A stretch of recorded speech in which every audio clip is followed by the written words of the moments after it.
The Earnestly Speaking podcast is a show that is founded on free-flowing conversation and may at times venture into mature subjects. Listener discretion is advised. Yeah, Earnestly Speaking podcast.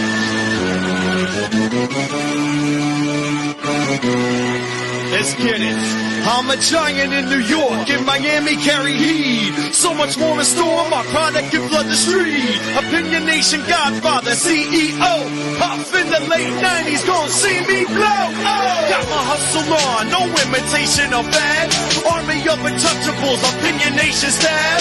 Never an off season, homie, check the numbers. Heart throb in my own right, supplying southern comfort. Earnestly speaking, my ego is well fed.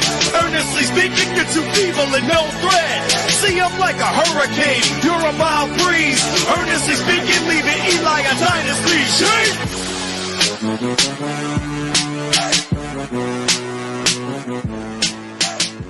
First Speaking Podcast, coming to you May 28th, 2024.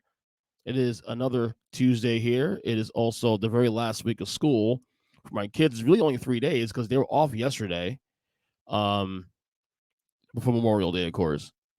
And then they have school today, tomorrow, and Thursday. Thursday, last day of school, and then Friday they're out for the next 10 weeks. And my kids, I'm gonna get spoiled because Friday my wife is gonna take the kids to Disney World for the day. Well, actually, they're going overnight actually. So they're going to Disney World. I'm not gonna be able to go that trip, unfortunately, because I'm gonna be working, make some money because got to do that. Got things coming up this summer we want to take care of, and I don't want to lose any money. But she's gonna go up there with the kids and her best friend and her daughter as well too. So that's what's going on this week. Obviously, we got a lot of things planned for as a family in terms of activities and trips. We're planning hopefully this. It's not confirmed yet, but we're hoping to do a big trip to Tennessee this summer in August for our families. Well, we're getting back to our annual cousins weekend on my dad's side of the family. Not confirmed yet though, but that is the plan. And hopefully some more Disney days as well too. Although I gotta be honest with you, with the way the weather's been the last couple of weeks, especially, and it's not so much the weather like being like rainy and stuff, but mostly hot. Like right now, I know right now, but yesterday it was like 95 degrees. I think it was at the high. It's been like in the mid 90s for the last couple of weeks now. Last couple of days, especially too. Really hot.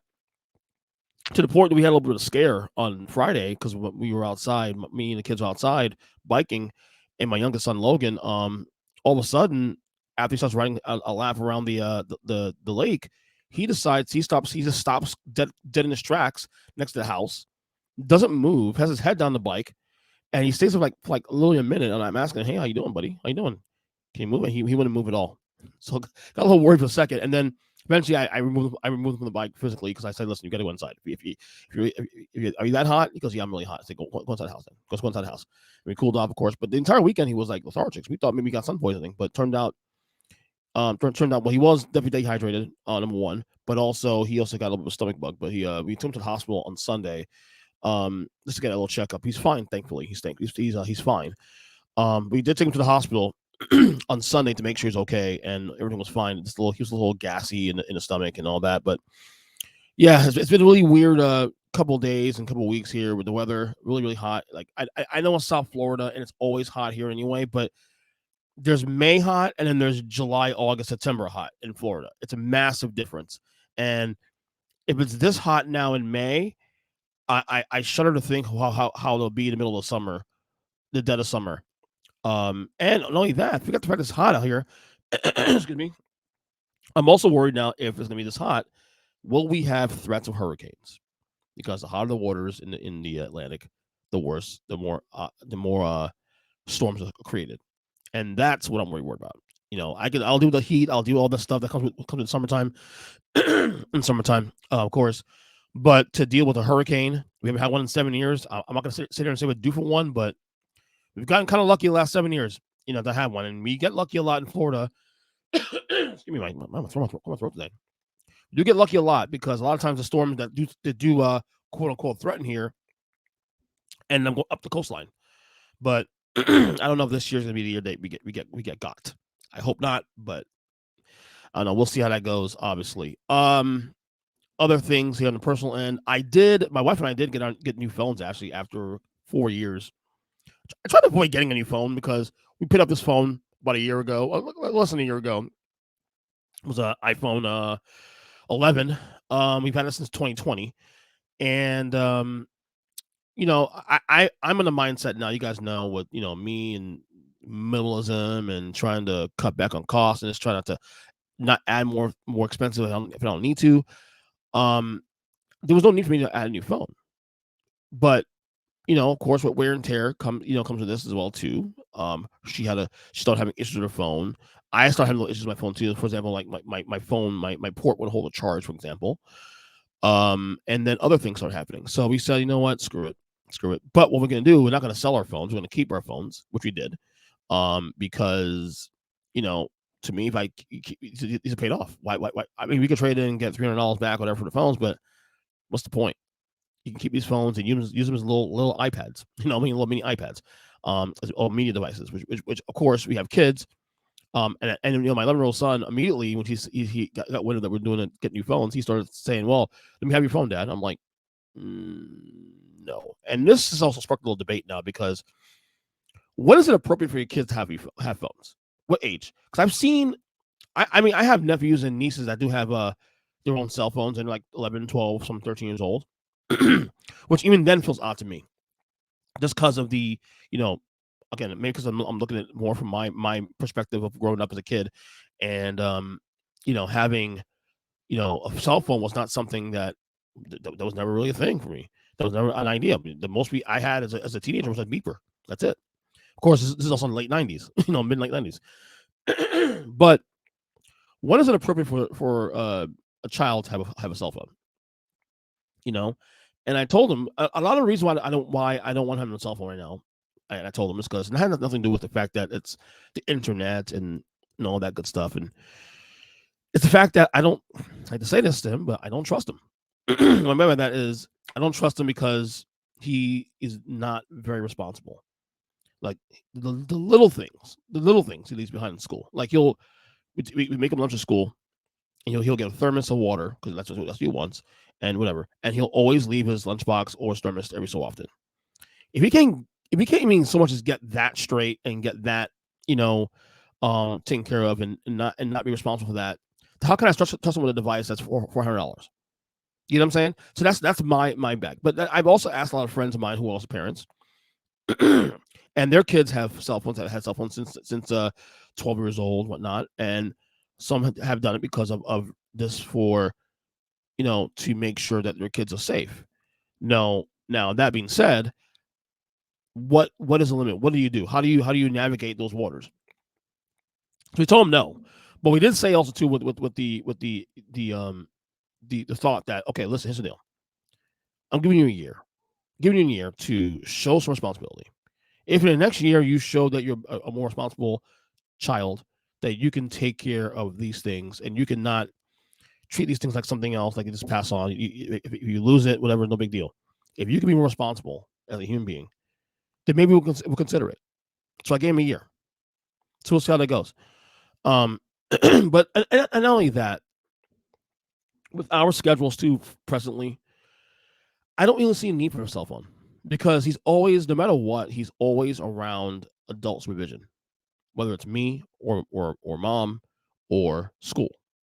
And our schedules are set in a way where no matter what, we're going to have him, in our purview.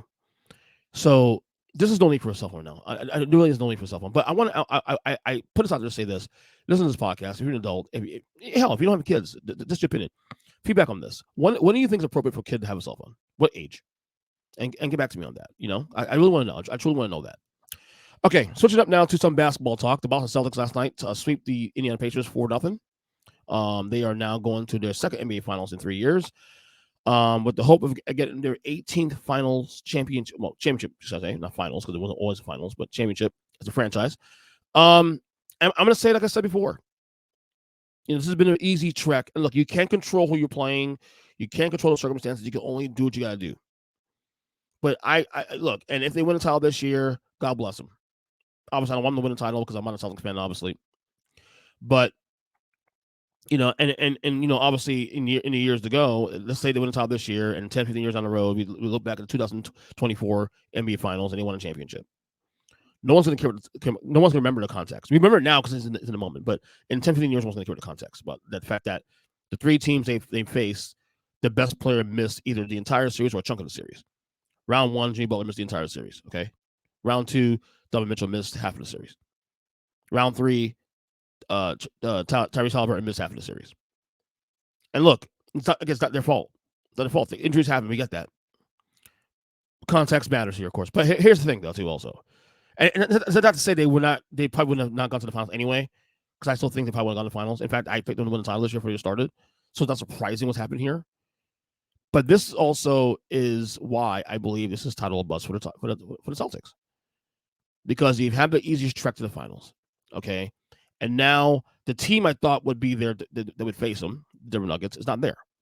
And the team I thought would probably face them if the Nuggets were to lose is also on a 3-0 hole themselves, and maybe out of the playoffs by the end of tonight in the Minnesota Timberwolves. Here's about I'm done. And I know Dallas matches up well with them. I mean, we'll see how tonight goes and the rest of the series goes. If it goes 5, 6, maybe 7 games, who knows? Although I suspect this will be over tonight. It doesn't matter. It's all about the Celtics.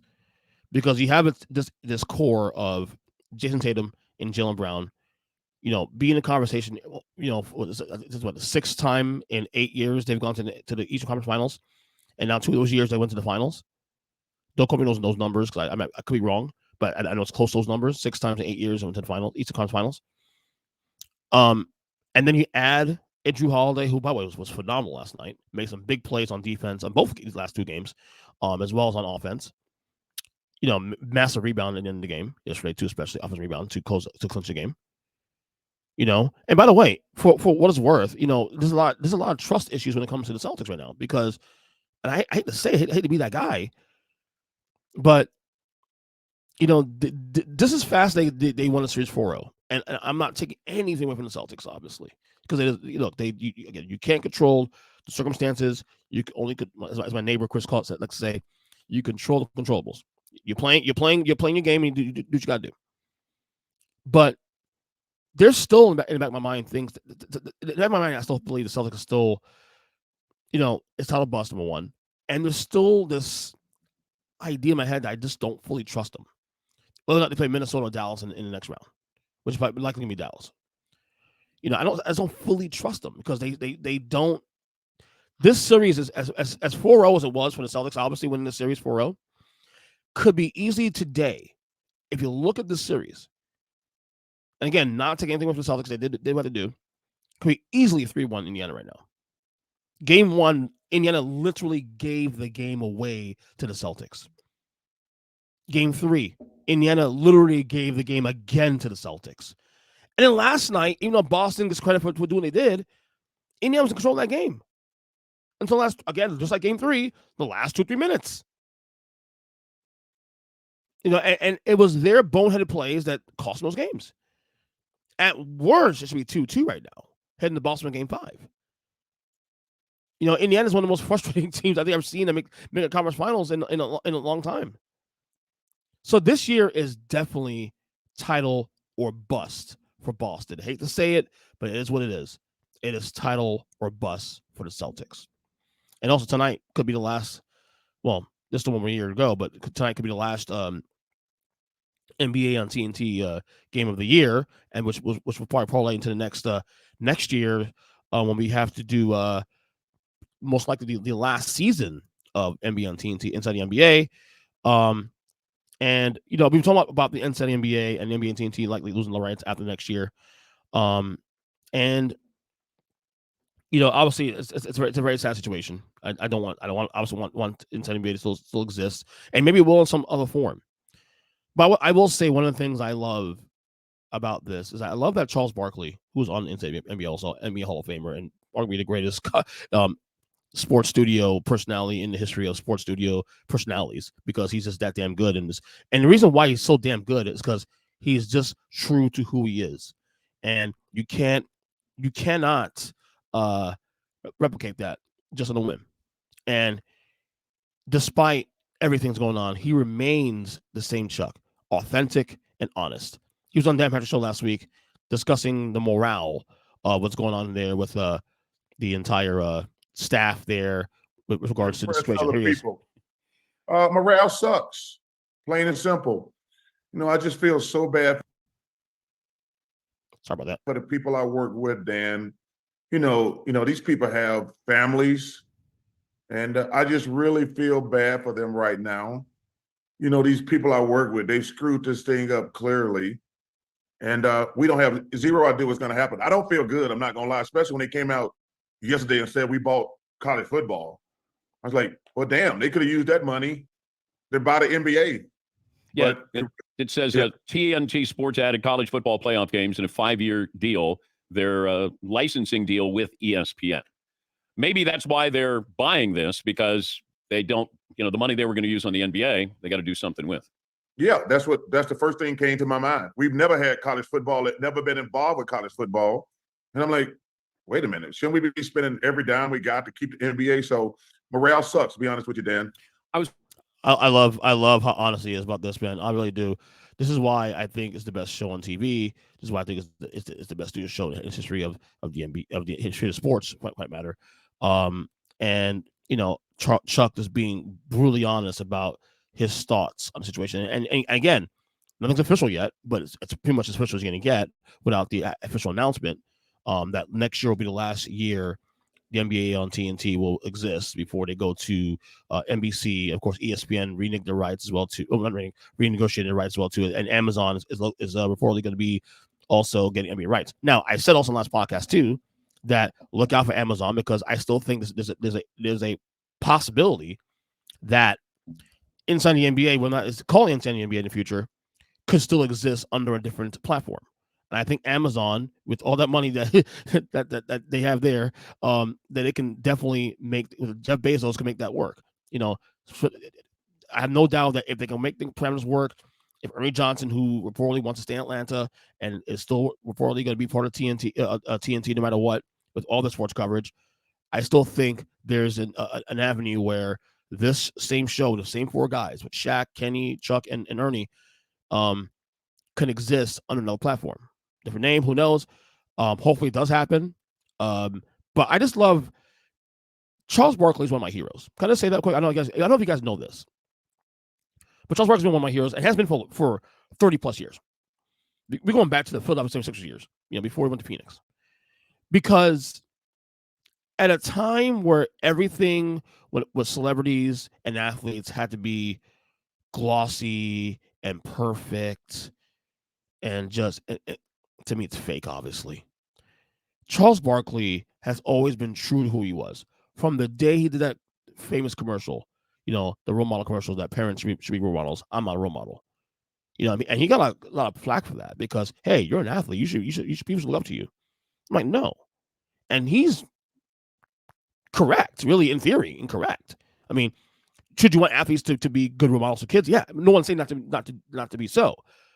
However, Chuck also, has also been very, honest to where he believes that his parents first. Not me on the TV screen should be the guy looking to.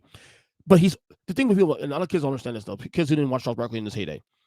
The reason I love him so much, and this is why he's arguably my favorite athlete of all time. I say Magic Johnson won and Charles Barkley too, but honestly, it could be easy 1A, 1B. Because I just think Chuck, I relate more to Charles Barkley more. I like both guys, Magic and Chuck, because Magic being very happy and positive. That's who I am also as a person.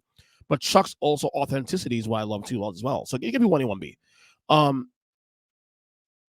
He's been the same guy from the day he entered the NBA. From the day this guy was on a national consciousness, Charles Barkley was the same guy. And that's why I love him so much. He's as authentic as they come. And the fact he can sit there and call out the network that pays him money and about them getting college football rights on the show before they even made the decision to disband inside the NBA and NBA and TNT takes a lot of balls. But it's also true to who he is. And again, that's why I love him. That's why I think he's this great he is. This is why people love him so much too, because he's authentic to who he is. End discussion. So like I said, I hope NBA and CBT still exists, but it looks like it's not going to happen. But I hope, if anything, inside the NBA, the team, the same 4 guys, find a home somewhere down the road. All I know is I'll be watching. I've been watching even more religiously now than I usually do. Not tonight, because tonight, if Dallas wins tonight against Minnesota, could be another sweep on the Western Conference Finals. That's it for the year. And they were down most likely until the very last season, which then is going to be who knows, be a farewell. Who knows? Hopefully it's not, but we'll see how that plays out. Okay, I want to discuss something here. This is political talk now. We do from time to time this podcast. You guys know this.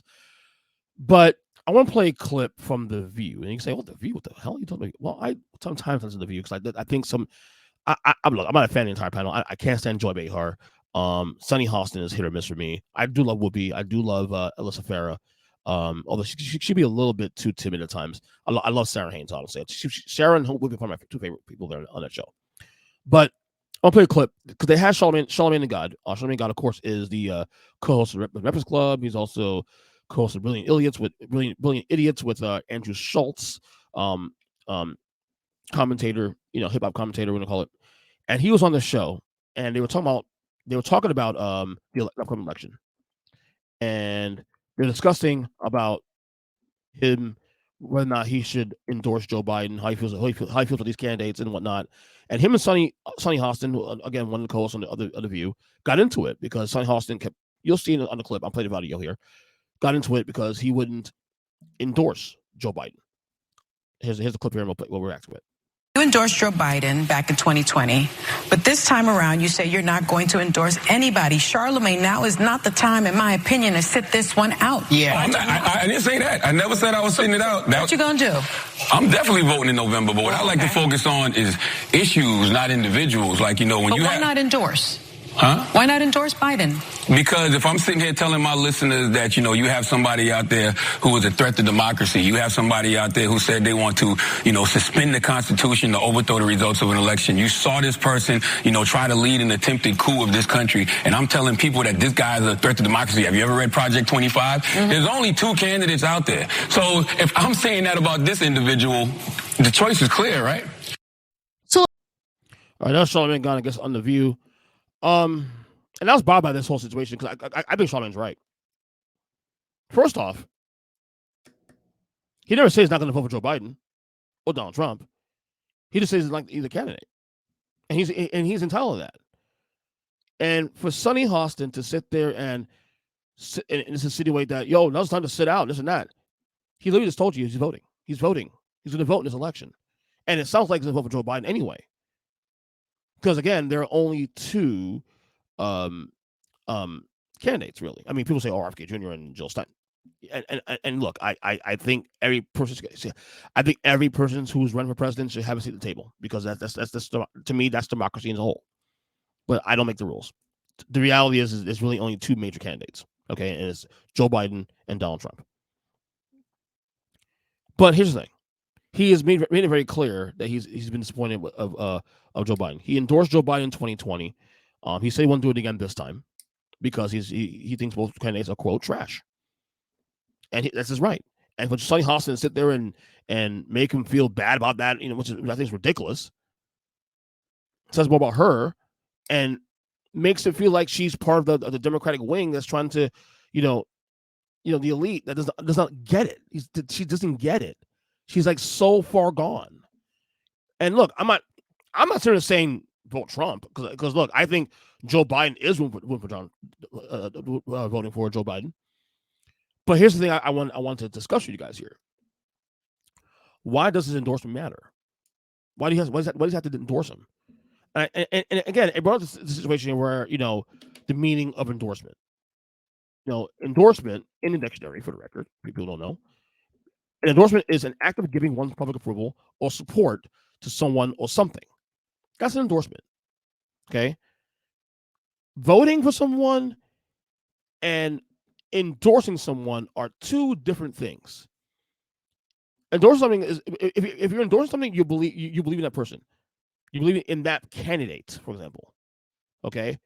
Charlamagne God has made it clear he does not believe in Joe Biden because he feels let down for the first 3.5 years of his administration. Now, does that mean he's going to vote Donald Trump? No. This means I'm not going to endorse him. The last candidate I actually endorsed was probably Barack Obama in 2012. I mean, look, not like I matter really, to be honest with you, but that's because I actually went on public on this platform and said that I'm voting for this person. I think you should is Barack Obama. I haven't endorsed a candidate since 2012. Okay, I've told you on this podcast many times over that when I voted for Hillary Clinton in 2016, it wasn't voting for Hillary Clinton because I found her a lot of some of the things she was saying problematic, but I was voting against Donald Trump. Number one, I live in a swing state. Well, Florida now may not be a swing as it used to be, but it was a swing state at the time. 2020, I voted against Donald Trump because, again, Florida swing state. Now, technically, 2024, I think most people acknowledge that Florida now is now mostly red, now a lean red, at the very least a lean red state. It's supposed to like even a swing state anymore. So there was some comfort to say if I don't like these candidates, I could write in Mickey Mouse if I wanted to, but I'm not going to do that. I don't waste my vote. I don't do that. But the reality is that why does it matter who he endorses? Why does it matter? How about you you do you, let him do him? No one, and I keep saying this all the time, nobody is entitled to your vote. Nobody. And this is the problem I have with Sonny Hostin and Race Reacted. As though that, Charlamagne's vote is not just enough to vote for Joe Biden. Now I have to endorse him and to public support. Hey, listen, vote for Joe. This is my guy, Joe. Vote. No, he made it clear that there's things that he has been let down by his administration. Whether you agree or disagree with what he's been let down by, that's his bag. That's his opinion. And he's right to that. And that's what he's saying but that's part of the polarization of our national discourse today. As much as you get on the right about this, and believe me, the right has a lot of goofy shit on that side that, trust me, we discussed it, for years in this podcast. Okay, the left has it too, and shit like this, for example, is just not good. Stop restricting people's rights to speaking out to what they believe in, and making them feel bad that they make a decision on something based on something that you want. Ain't about you, man. Ain't about you whatsoever. So no, I'm with Charlamagne here, and again, read between the lines. He's not voting for Donald Trump. He's likely voting for Joe Biden. But it's his right to do what the hell he wants with his vote. Ain't your vote. It's his. End discussion. All right, before we get out of here, a couple of things to touch on here. We did a QOTW last week on social media, the question of the week, of course. And this week's question was, what is one band / artist you can't get into no matter how hard you try? So we got nice responses here, interesting responses here this week. Some shocking, actually, too. Our own Big Jim, James Neese says, Nirvana. Can't stand them. Never have, never will. Instant channel / song changer. That actually shocked me, actually, that he does not Nirvana. Surprise. Maybe one of these days, maybe it's powerful content one day for us. We'll have a discussion on that. Although I will say with Nirvana, I used to not be a fan years ago. And as I got older, I've actually learned to appreciate them. Do I think they're a little overrated? Slightly. We'll see. All right. Charlie Thrower says, take your pick of Nickelback or Radiohead. Interesting. Megan Cortez says, Biggie. Oh, no. Biggie? Really? Notorious B.I.G.? Wow. Mark Hottenstein, intern Mark says, Kiss. Uh-oh. I actually agree with him. I'm not a Kiss guy. I had a couple songs, but I'm not a Kiss guy by no means. Ryan Miller says Cheryl Miller. Ghost. He doesn't get it. Cheryl Miller, I'm not trying either. Kiss. Duh. Wow. Another Kiss dig. And then jam bands in general makes him go to sleep. Our own DJ Minter says Deftones, System of a Down, and The Police. Ooh, The Police. Interesting. Deftones I can understand. Deftones is to acquired taste. System of a Down, we discussed it already in the past on this show that he's not a big fan of theirs. But The Police, it's interesting. Andrew Miller says almost all of today's best hits. Music today is a far cry from the 80s to 2000s, even first half of the 2010 decade, and I love 60s and 80s too. My buddy Patrick Tiller says Metallica. He's full of shit. He's just saying that. He's someone content a long time ago. He's full of shit. Jesse Meyer says, Nickelback is obvious, but I feel like there's something more appropriate, like an artist I should like. I've never really been interested in the Ramones. Billie Eilish has a cool feel, but I can't personally get into it. I can't stand Sean Paul. Wait, ELO, not a fan. I don't care how quote unquote revolutionary they are. Matthew Melizan says Kiss, Sha-Na-Na, Metallica and Green Day. Honest answer is Kiss. Another Kiss one. This is a personal answer to Big Jim. Who knows? Because Big Jim's a big Kiss guy. Brock Carell says the Rolling Stones, Ghost, Slaughter to Prevail, My Chemical Romance, Tool, and Pantera, just to name a few. JD Snyder says Rage Against the Machine. Rage Against the Machine. Their hypocrisy has really turned me off to them. And then my friend Jackie says, Jackie McNeil, she says, I was going to say Nickelback, but I know that they are your favorites. I don't want to hurt your feelings. I'm not a Nickelback fan. You know that. Although I did take her and my wife years ago to see Nickelback back in 2007. Wasn't a bad show, actually. It wasn't a bad show. But yeah, there's that. Before we get out of here, I want to acknowledge something before we close. Yesterday, and again, thanks to everybody here replying here to this segment of QOTW. I love doing these videos again, probably next week or two. One last thing we got out of here. We lost the great basketball Hall of Famer and commentator Bill Walton, 871. He lost his battle to cancer. Bill Walton is actually, it's funny. Like he's I guess polarizing would be the word, but not really. Because Bill Walton at one point was considered one of the greatest centers of all time. And he really is, if you think about his absolute peak. But injuries derailed him. He won the 1977 NBA Finals with the Portland Trailblazers beating the Sixers in that series, that classic series in 77, like I said. But injuries really derailed his career. He's one of the greatest college basketball players of all time. His first couple years in the NBA, he was dominant as you've ever seen. But again, injuries cost him his prime. He had a couple of good years with Boston. It's a backup center behind Rod Parrish. But again, this is the guy you talk about massive what if guys in the history of the NBA. He's one of the biggest what if guys. And obviously, look, he got into Hall of Fame, so obviously he made an impact. But how good he could have been, and how much more he could have been acknowledged had he had a long career. Because he's one of the skill set wise and his peak of his powers, he's one of the greatest centers of all time. But I do want to, before we get out of here, play a clip. And if you're on the YouTube page, check us out, guys. I'm on YouTube page at youtube.com/Earnest Christian. We're going to play some of Bill Walton's best moments because Bill Walton was actually a really fascinating dude as a commentator, especially too. He was just a great personality to watch on television. So we're going to share some of his best moments here. So I found this video on YouTube earlier today, and I want to share with you guys here. Right here. There it is right there. So the best moments of Bill Walton. Who again passed away 871 yesterday. Enjoy. The video will start now. Oh, there it is. Sorry about that. Take a bite out of it while it's lit. While it's lit? Say, oh, I'm kidding. This is an excellent shirt, by the way. I've got one of those. If this is your shirt. That's my shirt. It is. Quack! Quack! I doubted whether you actually drove to Temecula. No, I went to Temecula and brought you some dirt. Oh, like don't. You do it like this. You get it. You sort of rub it on. And then you just sort of, okay, now I'm ready to go. It's National Popcorn Day, please. Party on. It's a wonderful day. It's Oregon. The sun was... The video with the dirt on, for example, he was putting dirt on his body. You see the people behind him, like watching him. Incredible. This is incredible. Come on. I think with Brooks on the floor, his goggles came off. He's getting up quicker than Nate Robinson did. Maybe I'll just strip down right here. Bill is taking his shirt off. And he strips off. down. Look at this guy. Deodorant, taking his shirt off. It's Monofuku's Andu's birthday. Monofuku Andu. He's the inventor of the instant noodle. And thank you. I love my noodles. It doesn't get any better than this. I just got laid. Oh, I love my chocolate.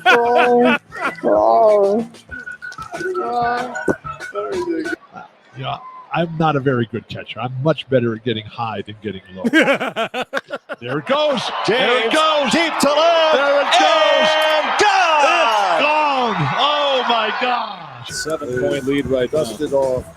Have you kissed your ostrich today? That's what I want to know. I brought you a special gift here. Now, this is not from the park. You can't do that. I brought this from my hotel room. This can be eaten. This can be burnt as fuel. This can be use as decoration in your house. Say happy birthday, happy birthday. Wow. What are you doing? Got a present for you here. Oh, no. These are very special and sacred plants. This is another gift.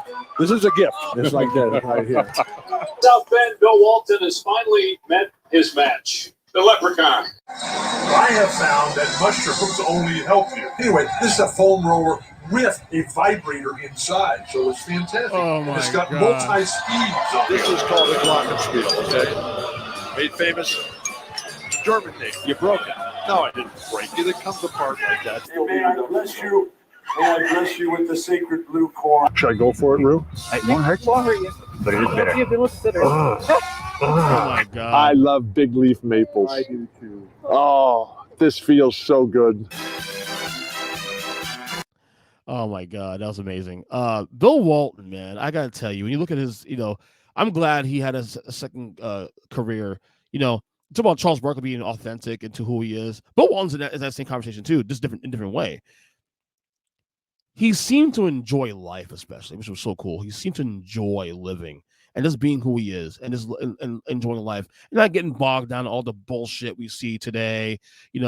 Everybody's all offended by things and all this crap, and he seems to just love his life and didn't gave zero fucks about what people thought about him.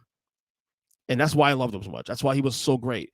Like, you forget sometimes that he was actually a great NBA player, but him being a commentator, a broadcaster, I argue this is effective. So rest in peace, man. Rest in power to the great Bill Walton, age 71. Truly lost a great man, which we truly did. And that'll do it for this podcast. Dated May 20, what day is it again? 28th, is that earlier? 28th, 2024. I'm on Twitter /X at EJ Christian 7. YouTube page, of course, at youtube.com/@Earnest Christian. Also, I want to acknowledge real quick before we get out of here as well. Shout out to the folks at Strictly for the Culture for acknowledging me on social media yesterday, over the weekend rather. Shout out to you guys at Strictly for the Culture. Appreciate you guys as always. Any support. Love you guys. Talk to you guys soon. We'll talk the next episode of the podcast and see you.